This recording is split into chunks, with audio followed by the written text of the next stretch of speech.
भारत में कब उड़ाई गई थी पहली इंटरनेशनल फ्लाइट?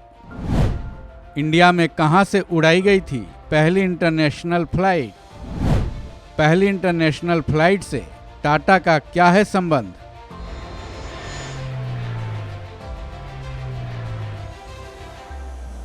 एक कहावत है कि किसी भी चीज का पहला अनुभव ताउम्र याद रहता है, और बात जब हवा में उड़ने की हो तो उसका पहला अनुभव तो भुला पाना मुश्किल ही है। हवाई जहाज से ट्रेवल करना हमेशा से रोचक रहा है। जब कोई पहली बार हवाई यात्रा करता है तब उस अनुभव को वो कभी भुला नहीं पाता है। लेकिन इंडिया ने पहली बार इसका अनुभव कब किया था? कौन सा वो वक्त था जब इंडिया से बाहरी देश में जाने के लिए पहली बार इंटरनेशनल फ्लाइट उड़ाई गई थी? कहाँ है वो धरती जहाँ से भारतीय हवाई जहाज ने उड़ान भरी थी? बता दें कि इस जगह के बारे में तो आज भी लोगों के दिलों में कंफ्यूजन है।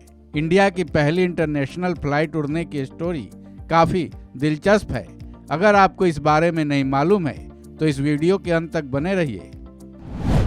8 जून 1948 को इंडिया ने रचा था इतिहास। देश को आजाद हुए अभी 1 साल भी नहीं बीते थे तभी इंडिया ने एक इतिहास रचा।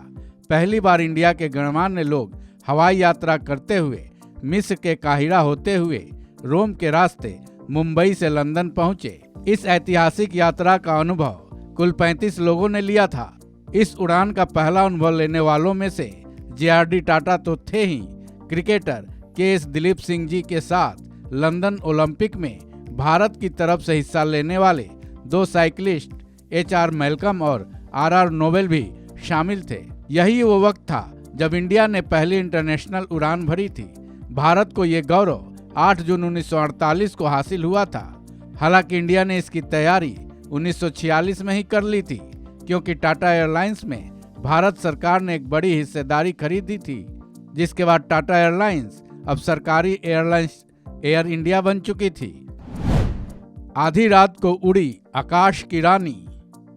इंडिया ने पहली इंटरनेशनल उड़ान का फसाना आधी रात को लिखा था। इसके लिए लॉकहीड कंस्टेलेशन एयरक्राफ्ट का इस्तेमाल किया गया था। उस वक्त इसे आकाश की रानी कहा जाता था।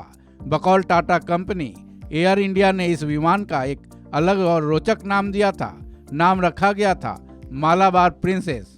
मालाबार प्रिंसेस ने जब रात के 12 बजे उड़ान भरी तब इसकी कमान के.आर. गुजदार के हाथों में थी, यानी इसके पायलट गुजदार थे। इस यात्रा के लिए टिकट के जो दाम रखे गए थे वो काफी महंगे थे।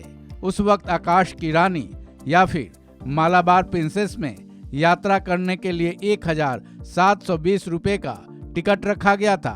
यह हैरत की ही बात थी जब उस वक्त कई बड़े और धनी देशों के पास अपनी इंटरनेशनल फ्लाइट नहीं थी। तब भारत ने यह कारनामा कर दिखाया था।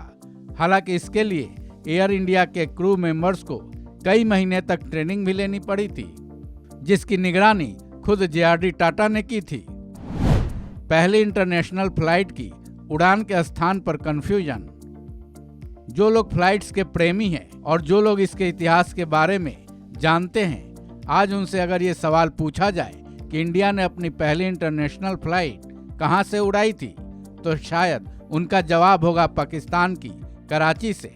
हालांकि उनका ये जवाब आधा सही है, लेकिन आधा पूरी तरह से गलत है।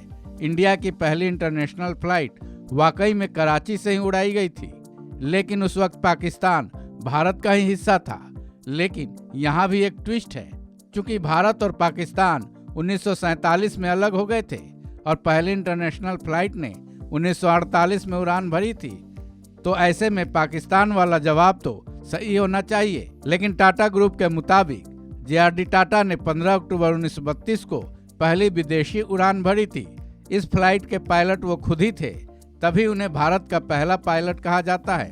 हालांकि ये भी एक विदेशी उड़ान थी, लेकिन वो एक मेल फ्लाइट थी जो कराची से मुंबई तक आई थी।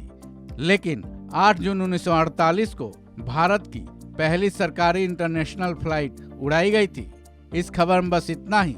बाकी अपडेट्स के लिए जुड़े रहिए वन इंडिया के साथ।